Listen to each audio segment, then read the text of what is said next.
So hey guys, welcome back to my YouTube channel. मैं RJ Rahul आप सभी का स्वागत करता हूं मेरे अपने इस यूट्यूब चैनल में। आज के जो हमारे ब्लॉग की शुरुआत जो हो रही है वो हो रही है इस कोडियाला से। सो गाइस, तो अभी हम इस नेशनल हाईवे से आए थे, जो ये नीचे है नेशनल हाईवे। ये सीधा श्रीनगर मलेता होते हुए श्रीनगर जाता है, कीर्तिनगर होते हुए। तो इसी रोड से हम इस रोड में ऊपर आए हैं। तो ये इस हनी सिंह के गाँव के लिए जाती है। तो हम जा रहे हैं इसके गाँव में। और जो यहाँ की जो खूबसूरती है, ये कोडियाला है, और यहाँ की जो खूबसूरती है देखते ही बनती है, क्योंकि पूरी जो रोड जा रही है यहाँ से, ये नेशनल हाईवे जा रहा है। पूरा जो नेशनल हाईवे ये पूरा गंगा जी से टच होते हुए जाता है सीधा ऋषिकेश। तो ऋषिकेश का व्लॉग मैंने इसीलिए नहीं बनाया क्योंकि ऋषिकेश में बहुत सारी भीड़ भाड़ थी, क्योंकि आज शनिवार है तो बहुत ही भीड़ रहती है। तो इसलिए मैंने वहाँ का ब्लॉग नहीं बनाया, क्योंकि मैंने कहा पहले हम वहाँ पहुँच जाते हैं अपने डेस्टिनेशन में, जहाँ आधा हम पहुँच जाएं, उसके बाद ही ब्लॉग बनाएंगे, क्योंकि रास्ता बहुत लंबा भी था। तो अभी हमने जाना है 30 किलोमीटर लगभग दूर। तो ये वो रास्ता है। तो चलते हैं, अभी मिलते हैं थोड़ी देर में और आगे। सो गाइज, ये है कोडियाला। और मैं आपको अभी जूम करके दिखा देता हूँ कि ये जो पूरी मार्केट है ये कोडियाला मार्केट है। और ये कोडियाला के बिल्कुल ठीक सामने इस रोड पे ये खूबसूरत से कॉटेज बने हुए हैं। और उसके ठीक इधर सामने पे ये रेलवे प्रोजेक्ट लाइन चल रहा है, जो कि कर्ण प्रयाग रेलवे लाइन है, उसका यहाँ पर काम चल रहा है।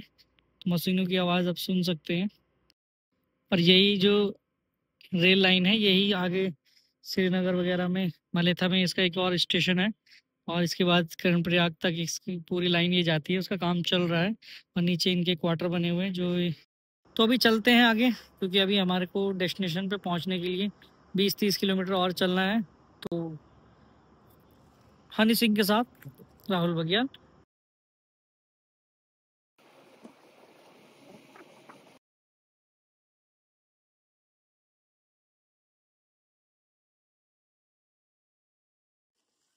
सो गाइस, तो अब हम पहुंच चुके हैं अपने डेस्टिनेशन पे।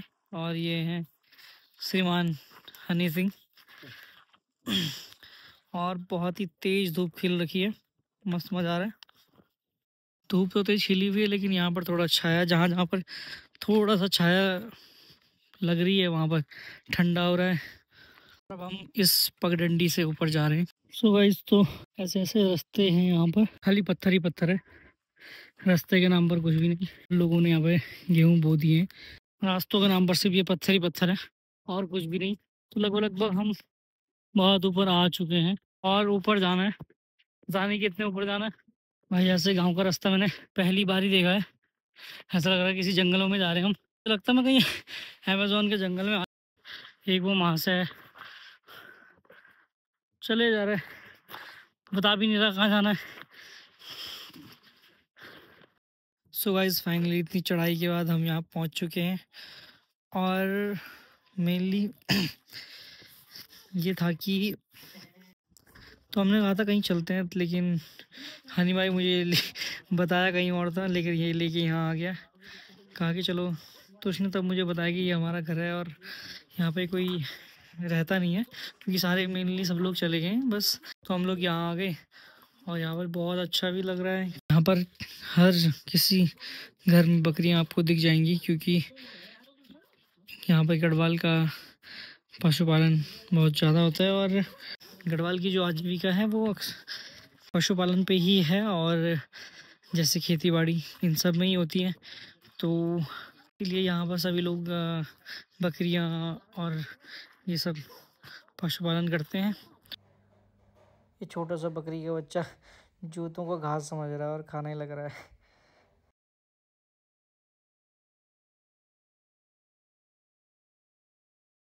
सो गाइस, तो ये है हनी सिंह का घर। बहुत पुराना है, क्योंकि काफ़ी साल पहले ये छोड़ के चले गए थे यहाँ से। और ये देखिए, बहुत साल पुरानी, इसे बोलते हैं चक्की। हमारी भाषा में से जमरू बोलते हैं। क्या बोलते हैं? हमारी भाषा में से जमरू बोलते हैं। तो इसमें पीसा जाता है क्या बोलते हैं? गेहूँ। यहाँ से गेहूँ डालना है, पीसना है, और यहाँ पे आ जाएगा पीस के। इसको आई थिंक ऐसे घुमाते हैं। बहुत हार्ड चल रहा है यार, ये तो हार्ड चल रहा है बहुत। खराब हो गया, काफ़ी टाइम से गाइस यूज़ नहीं हुआ है ये, तो बहुत हार्ड हो रहा है इसको, वरना ये तो बहुत सॉफ्ट होता है घुमाने के। So guys good morning. आज है हमारा गांव में दूसरा दिन। नहा धो के फ्रेश हो चुके हैं और मस्त सी धूप खिल चुकी है। आप देख सकते हैं सामने सूर्य देवता प्रकट हो चुके हैं और मस्त धूप भी आ रही है और थोड़ा ठंडा भी लग रहा है। मतलब थोड़ा सा मतलब एक अलग सा फील आ रहा है, हल्का ठंडा हल्का गर्म। तो मैं उसको कह नहीं पता, बयान नहीं कर पा रहा हूँ। सो गाइस ये देख सकते हैं आप, मस्त धूप खिल चुकी है। ये बकरी का बच्चा जिसे मेमना बोलते हैं, ये पूरे आंगन में नाच नाच के फुदक फुदक के ऐसे घूम रहा है। क्योंकि ये बंधे तो होते नहीं है, छोटे होते हैं तो इनको बांधते नहीं है, ऐसे खुला छोड़ के रखते हैं और ये पूरे घर पे उत्पात मचाते रहते हैं। ये ऐसे ही खुला छोड़ा हुआ रहता है क्योंकि छोटा बच्चा है और बाकी ऐसे बांधे हुए होते हैं। देख सकते हैं ये बंधे हुए हैं। ये छोटा सा बच्चा है, ये बस यही खुला हुआ है यहाँ पे। तो मामी जी ये बता रहे हैं कि ये घर बहुत पुराना हो चुका है। यहाँ कभी कभार ही आते हैं। तो पहले यहाँ पर गाय वगैरह होती थी, तो अब तो नहीं होता है। लेकिन अब तो ये सब है नहीं। सो गाइस तो यहाँ पर ये जो इसको मतलब इसको चौक बोला जाता है, जो यहाँ पे आप देख पा रहे हैं पीछे। तो इस चौक में खूब धूप आ रही है सुबह से, क्योंकि हमारे ऋषिकेश में भी ऐसा नहीं होता, क्योंकि सबके मकान अगल बगल चिपके होते हैं। तो धूप देखना बहुत मुश्किल होता है सर्दियों के टाइम पे। दिन गर्मियों के टाइम पे ना ही आए तो बहुत अच्छा है। लेकिन तो चलते हैं नीचे, देखते हैं क्या कुछ। देखिए ये बिल्कुल खुला हुआ है, ये बिल्कुल नाच गाने कर रहा है। और यहाँ ये इस तरीके से पहले ये मतलब काफ़ी पुराना घर है। यहाँ कभी रहते तो अब है नहीं, बट फिर भी अगर कभी आए तो इसको सुसज्जित करके। तो ये है, अच्छा ये ओबर, अच्छा तो यहाँ रहते थे। और अब यहाँ पर लकड़ियाँ इकट्ठी करके रखी जाती थी क्योंकि ईंधन के लिए। पुराने टाइम पे यहाँ पर सिलेंडर वगैरह तो हुआ करते नहीं थे। आजकल सिलेंडर का चल रहा है, लेकिन पहले नहीं होता था। तो कहीं पर इस टाइप से चूल्हे हुआ करते थे। देखिए तो ये नीचे गायों के लिए या इन बकरियों के लिए ये जगह हुआ करती थी और इसको हम बोलते थे गोठ्यार। सो गाइस तो जैसे ओबरा ये है, बॉन्ड ऊपर होता है। तो आपने गाना सुना भी होगा, नया जमाना का छोरो कन उठी बॉल ते बड़ी डंडियाल no my rock and roll. मामी जी अभी इन मिर्चों को तोड़ कर लेके आई हैं और इनको धो दिया है और अब इनको सुखाया जाएगा। हाँ कब तक सुखानी हो? जबरदस्त मतलब कड़कड़ नहीं बहन। अच्छा तो वैसे इनको तोड़कर लाया गया है और अभी धो दिया है और अब सुखाया जाएगा इनको एक दो दिन तक। इसी तरीके की पहाड़ी लाइफ स्टाइल है कि सुबह भी लोग काम धाम कर ही रहे हैं।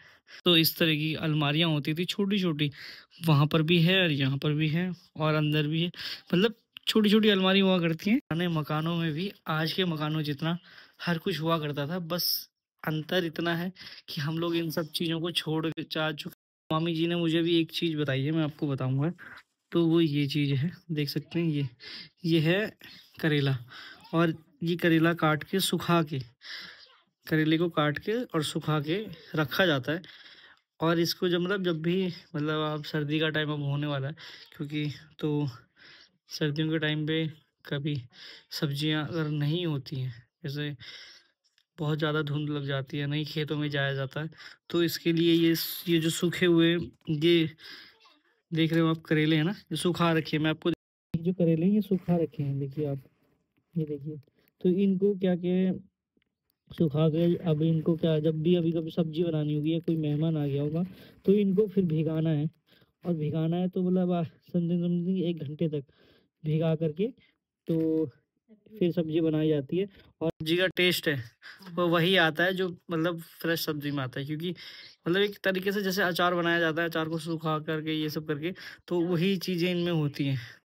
वैसे ही इस दूसरी पन्नी में सुक्सा है, तो ये सुक्से को भी इसी तरीके से मतलब जितनी सब्जियां होती हैं और उनको ऐसे सुखा करके स्टोर किया जाता है। जैसे ये आप देख पा रहे होंगे मिर्ची है, तो मिर्ची को भी इसलिए स्टोर, क्योंकि ज़्यादा लंबे टाइम तक इसलिए नहीं चल पाती, तो इनको क्या करना पड़ता है, सुखाना पड़ता है। सुखाने के बाद जब ये सूख जाती हैं तो ये काफ़ी लंबे टाइम तक चल जाती हैं। फिर इनको जब भी कभी बनाना हो तो जो प्रोसेसर होता है वो करके फिर आप सब्जी बना सकते हो।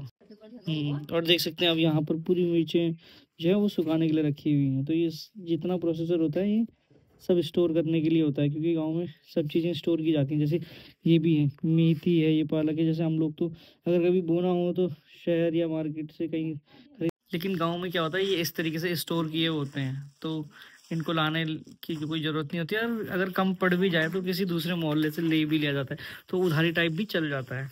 गाइस अब हमारा टाइम हो चुका है चलने का। अब हम जा रहे हैं यहाँ से ऋषिकेश। यहाँ से ऋषिकेश लगभग होगा 50 किलोमीटर शायद, आई थिंक। तो अब हम चलते हैं।